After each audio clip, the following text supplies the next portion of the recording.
Do you want to be homeless when you're 65? Do you want to have zero saved up for retirement? That's the course that you're on right now if you don't actually commit to saving money and planning for retirement when you're unable to work anymore. You do not want to be homeless. In today's video, we're going to go back into saving money. This is part 2 of a part 3 series. If you haven't seen the other video, please go watch it. Come back to this one. I'm going to show you how to save money and actually be financially secure for your entire life.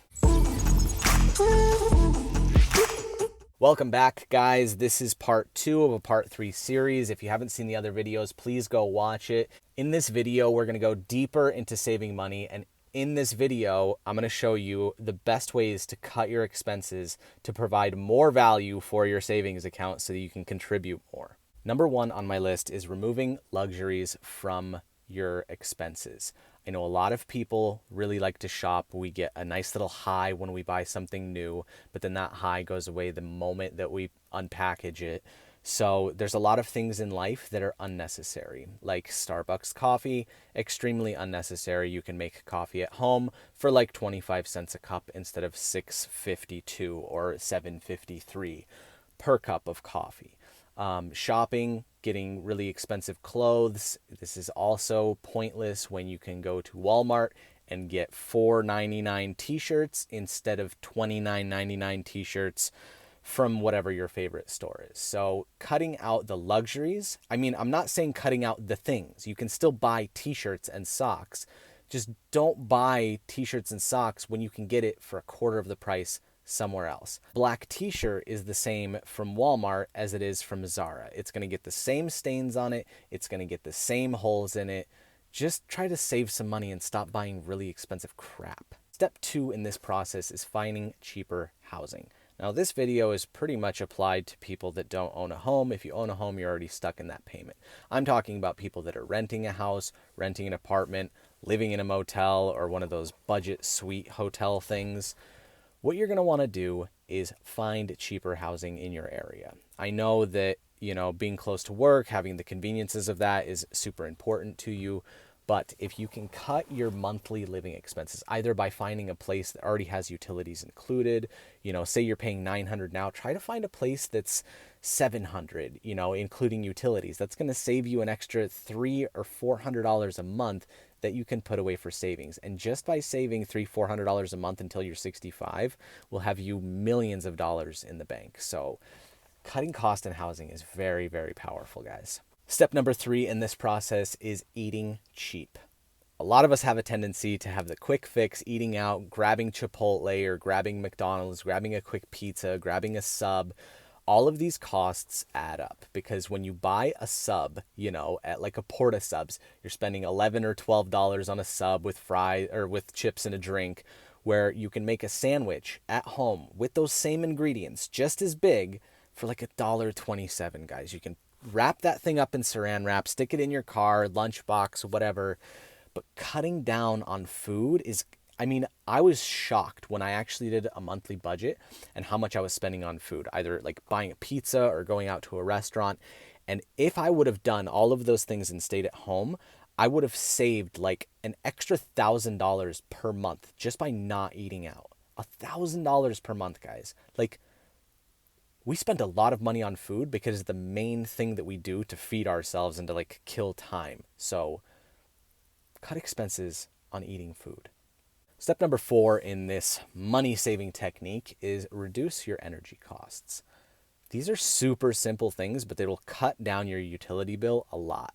Like, don't leave your ceiling fans on when you're not at home. Don't leave your lights on at home when you're not at home.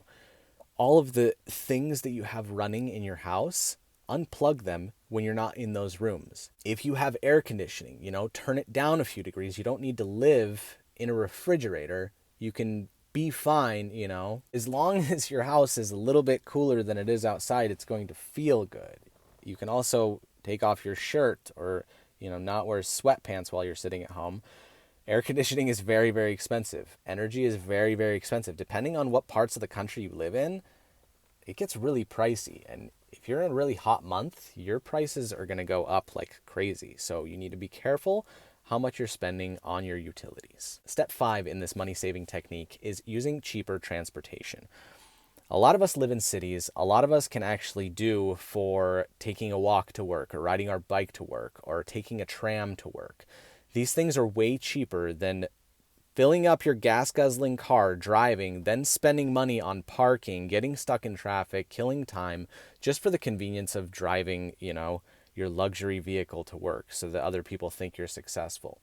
I want you to keep your car in the garage or sell your car, pick up a bike for $100, and that $100 bike is going to get you to work all year. I mean, if it's raining, take the tram or drive your car. If it's inconvenient weather and it's like a 40-mile-an-hour blizzard outside, definitely drive your car. But I'm saying every other time when it's nice and sunny, you can save on gas and time and parking if you just take your bike to work. Step 6 in this process is going to be having fun, but having fun for cheap. There's a lot of things that we go out to clubs to have fun. We go out to movie theaters to have fun.